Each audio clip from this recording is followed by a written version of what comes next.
All right, thank you so much. So I'll try and keep it brief as far as possible. So my talk is on exploring the cybersecurity resilience gap, which is an analysis of student attitudes and behaviors in higher education.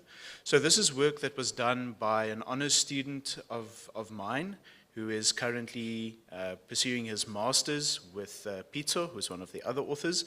And as part of the master's program, they have to write a research article. And they decided to take his honors research and then base an article on that. So the three of us had a good time doing that. So a quick overview, as you would expect, there's a bit of an introduction and a contextualization, a look at the research design, what our results were, a bit of a discussion, and the conclusion at the end. So in the first talk in this session, we heard a lot about higher education and things around higher education that specifically relate to the institution, but our focus was a bit more on the individual, on the student, and what is going on there. So students are typically seen as sort of low-hanging fruit in this sector for cyber actors that have something to gain from them, mostly because they seem to have lower cybersecurity awareness when you compare them with other adults in the same environment, which typically would be academics or support staff or anyone else at the institution. And a lot of this might be down to their daily use of technologies for various purposes. Students, I would venture a guess, spend most of their time engaged with technology, whether it be for entertainment or study, social interactions, those sort of things. And we would expect them to be well versed in security, but typically we find that they really aren't. They know how to use the technology, but we see that they don't really know how to do that in a safe way. And of course, this all exposes them to security risks. So what currently is being done, especially again at the institutional level, is the implementation of technical solutions. There are things like two-factor authentication that we all have to work around. These sort of things that try and protect the students and in some way from themselves, but also, of course, from external actors. And, but that is not necessarily effective if the students themselves aren't informed on best practices and if they don't exercise cautious behavior. So that brings about a need to have an idea of the level of security awareness that students have. We need to measure this in some way, and combined with that is if we find the awareness not to be that great, how do we then train them to do better? So in the context then of the idea of effective awareness, evaluation, and training programs, how do we do that? So our focus in this regard was to consider students' attitudes towards working with security. And then the next question, of course, is why attitudes? Because attitudes has been shown to be a precursor, or we can also call it a predictor of sorts, for future behavior. So if you have a positive attitude towards something, you tend to behave positively, and if the contrary is true, your behavior sort of fits your mindset. And this is based on the theory of planned behavior, which I'll get into a little bit later, which is also the theoretical framework for this study. And then why are we interested in doing this research in the first place? Well, there is very little that's being done in terms of South African higher education, the context thereof, and nothing that has been done as far as we know in terms of student attitudes and the varying levels of study between undergraduate and postgraduate students, how these attitudes differ and what that interplay is. And this brings us then to our research question, which was, what are the attitudes of higher education students when we consider these various levels of study, and specifically towards cybersecurity awareness?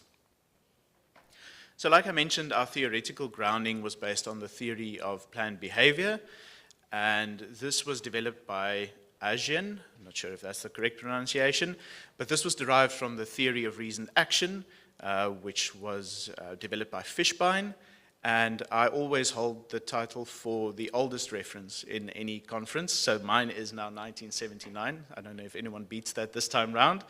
So it's been around for a long time, a lot of development on that, and it's been sort of accepted in literature to be a standard that we can use. So the premise behind this model is that attitudes, subjective norms, and perceived behavioral control, they all influence the attention to perform behaviors. And we are interested in this attitude path. So attitude informs intention, which informs behavior. So that links to our idea of understanding student attitudes in this context. So how did we go about doing this? Quick look at the methodology. Of course, to observe all protocols, we must look at the philosophy, which was positive. We had a deductive approach to theory, and we employed quantitative methods to answer our research question. So what did we practically do? Our target population was, of course, students studying at a specific South African higher education institution.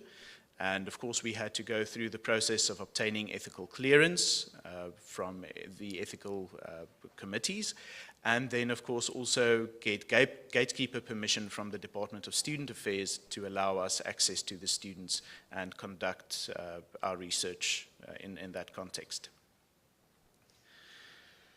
So for the data collection, we had a cross-sectional design that spanned 8 months last year, which is roughly around the same length as the duration of the honors program. We might have started slightly later, ended slightly later, but around about 8 months was what we had to work with. We had a quantitative survey, which was an online self-reporting questionnaire that we distributed through Google Forms, or rather it was hosted on Google Forms, and it was distributed by the Department of Student Affairs via the institutional research participation mailing lists, which is a whole mouthful. This is really helpful for us if we want student participation or staff participation, is that you can sign up to these lists and you get invited to participate in all kinds of research, which is, of course, a great way of getting data in this context. So from this invitation to participate, we had 266 usable responses, but we had 285 in total. But we, of course, excluded questionnaires completed by staff, people that somehow got onto the questionnaire without them being students at a university, those sort of things. So our hypotheses that we came up with was, in the first instance, the null hypothesis that said there's no statistical significant difference between the behaviors, or rather the attitudes, across the various levels of studies categorized as undergrad and postgrad studies. And of course, the alternative hypothesis is that there is a statistically significant difference between what we see for attitudes for these two groups. So for the research instrument itself, we used a modified human aspects of information security questionnaire, the HiSQ, which is sort of the go-to for any security awareness research. And we had a modular application of the HiSQ, and that was part of how the original questionnaire was developed, is that you can use these sort of a modular approach, take what you want from the questionnaire and have a specific focus when employing it. One of the reasons for this was mainly practicality, because the full questionnaire has around, I think, 63 questions, which is a lot if you want volunteers to complete questionnaires and you want to keep it as brief as possible. So we opted to go focus on the attitude questions because we believe that to be the precursor to eventual behavior at the end of the day. So we evaluated the attitudes towards 6 security focus areas, and we had 3 questions for each of these topics. Those were password management, email usage, internet use, social media use, mobile device security, and incident reporting. So we had questions for each of those. Those questions also included positive and negatively phrased questions, which of course changes the interpretation of the result. So on a 5-point Likert scale, they typically had to say whether they strongly agree on the high end or they strongly disagree on the low end, and then for negatively phrased questions, we just reverse the scoring to keep everything consistent when working with the data. So in terms of the reliability of the instrument, the HiSQ has been validated in many previous studies, but since we used the modular application, we decided to just go through the process in any case for this research. And if we look at the reliability scores, we see Cronbach's alphas all exceeding the accepted level of 0.7, which means that it seems to be consistent and reliable in even if we have this modular application of the questionnaire.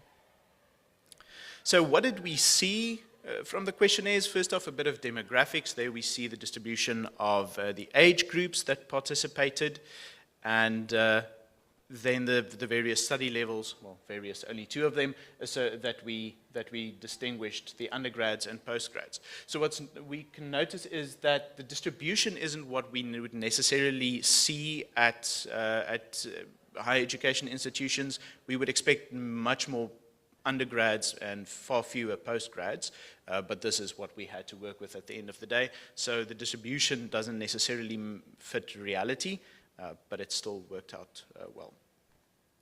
So then looking at the actual scores that we had for the various focus areas, so we have the focus areas on the left, the 3 questions that each relate to the focus area, and the mean scores that we had on that 1 to 5 scale. So we see most of the awareness, or rather the attitudes, are on the higher end of the scale. The lowest, I think, is that 3.7 there, which sort of shows that there is a good attitude towards security and the eventual behavior for that. But of course, we're interested in the difference between the undergrads and the postgrads, and there it's still very similar. And interestingly enough, we see that sometimes the postgrads do better than the undergrads, and sometimes the undergrads better than the postgrads. And in summary, then, what we found after the significance testing was that the postgrad students showed significantly better attitudes 55% of the time. They had better attitudes than the undergrads. And then for the inverse, the undergrads had better attitudes in 17% of the instances, but that also, again, left a gap of 28% where we couldn't find a statistically significant difference between their attitudes, right? Which sort of was interesting to us as well. So that sort of took us to understand that there is, of course, still a difference where the postgrad students seem to have better attitudes in an overall sense, compared to the undergrad students. And we attribute this to something that we coined as the cybersecurity resilience gap. And there's sort of an inflection point that happens in that transition between undergrad to postgrad studies. So it might be simply due to having more exposure in the environment for postgrad students, perhaps having better exposure to things like formal training. However, I'm not aware of any formal training that happens in the institution specifically geared towards students. And something else that might also be that they have greater responsibility at the postgrad level. They're involved in more advanced tasks, perhaps at the master's level or PhD level, also teaching on courses, having tutoring duties, those sort of things, which might make them have more of a sense of responsibility and therefore be less or be better inclined in the way in which they approach security. So some of the implications, of course, is that if we don't tend to security training, especially at the undergrad level, that increases the risks for students and by implication also for institutions. And if we have early interventions, we can sort of try and bridge this resilience gap that we see there. And some opportunities that go along with that is it gives us the opportunity to strengthen the undergrad programs by explicitly including security awareness training. Now, whether that should be part of the curriculum, whether that's part of preparatory programs in the institution. That, of course, is still an open debate. And that will allow us to equip students with essential digital safety skills, at least early on. So what have we found? At the end of the day, if we revisit our research question, there is a notable difference in the attitude towards security behavior between the undergrads and the postgrads. We saw this inflection point where if you transition to postgrad studies, somehow magically you become more cyber resilient, or you have a better attitude towards that.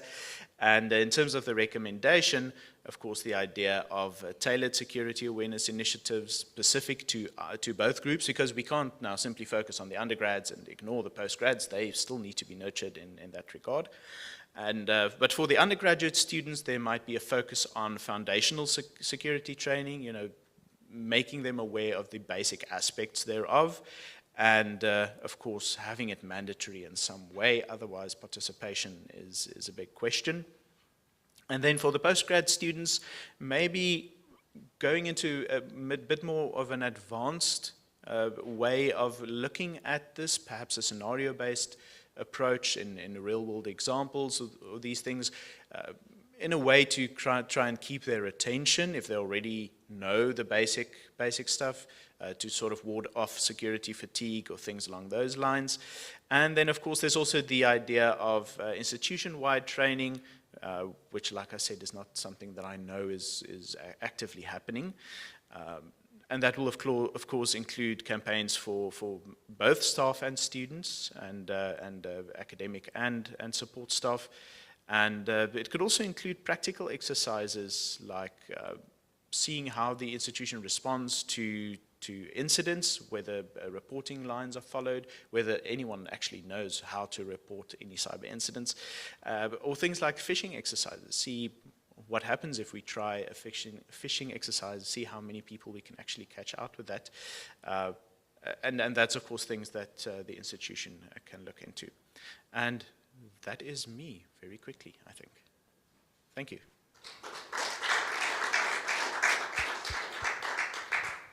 Questions to Dirk?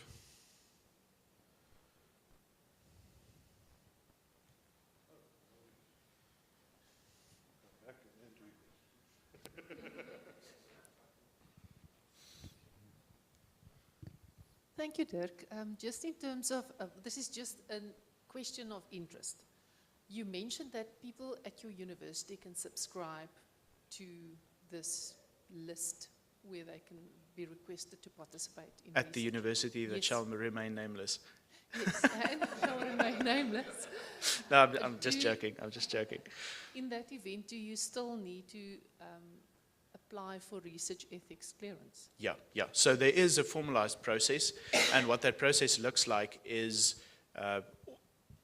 if you want to do any research that somehow involves a person, you have to go for ethical clearance. So we have an ethical clearance process that is handled at the faculty level, and if you have a letter and a number issued that says you have ethical clearance, you can apply to the Department of Student Affairs, and then if the director gives you gatekeeper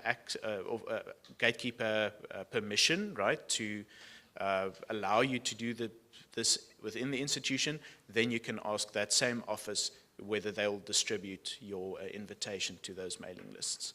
And it's a really great structure, especially to reach people who are willing to participate in research. Hi, Dirk. Yeah, thanks for a great presentation and a very relevant study. So, I mean, at the Nelson Mandela University, we actually currently busy kind of rolling out a institutional-wide cybersecurity awareness campaign. So this is like really interesting to me. So I'm sorry if I missed it, but did you have any idea as to which faculty or whatever these students came from? Did did you show anything regarding that? No, I didn't. So we didn't distinguish between faculties. I don't think we faculties, even yeah. recorded from which faculties the respondents were. Okay. So we don't have that level of granularity in Because the data. obviously that comparative study could also be Yeah. really, really interesting. Yep. So then I think just from our side, and I'm sure Kerry Lynn might want to add to it. So, I mean, one of the challenges now in terms of the cybersecurity awareness campaign is to get people to actually do it. And that is really a challenge for you in going forward. Yeah. Kerry Lynn, do you want to comment on that? Because you've got the numbers at your fingertips. I can maybe just add, because the attitude is obviously an indicator, according to the theory, obviously, that may influence behavior. But then, of course, it's the behavioral control. Can you actually do something with it? So I might be positive towards security, but I don't have the skills or the knowledge. And that's, of course, where the training comes in. But yeah, so engagement, we're finding that the staff and the students who are engaging, from their feedback, they're really enjoying it. But it's to get people to actually do it, to put aside the time, you know, to actually start engaging. So that motivation to get people on there, that's, I mean, obviously it's not just with us, but it's any kind of awareness program. And we're seeing that people are, I think, security fatigue, you mentioned that, because it's very foundational what we're putting in there, to get everyone up to a certain level, let's say, and to make sure that the basics are covered. But I think some staff especially are viewing, you know, this is an extra, this is something additional we need to do. And you mentioned about making it mandatory for students. We're looking at integrating it into modules. Yeah. But then the staff become, you know, how do we go about doing that? Yeah, so just a comment more, I guess. Yeah, so I suppose that's an open question on how you actually get people to do it. And even if you do make it mandatory, how are you going to make it mandatory? Is there going to be any punitive action if someone doesn't participate? Are they going to be formally reprimanded, or what does that process look like? And it's not, and that might, you know, change their attitudes negatively towards the whole thing, which, you know, it's not what you want to achieve at the end of the day. So I don't really have any insight into how that practically should work, what that practically looks like at an institutional level. But I think the integration part that you have, at least for the students, that is, I think, a good idea, to have it not necessarily as a standalone, but integrated into the things that they are doing in any case.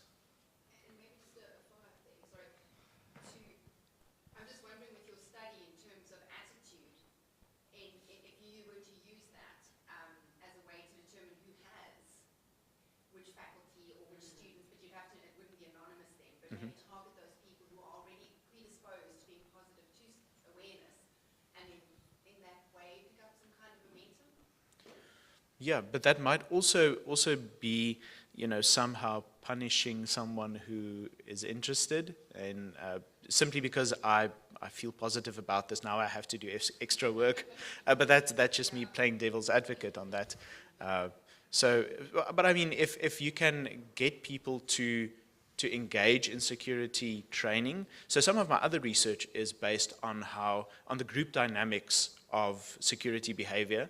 And one thing that we looked at was security training, and whether people would be willing to follow the example of other people doing voluntary security training.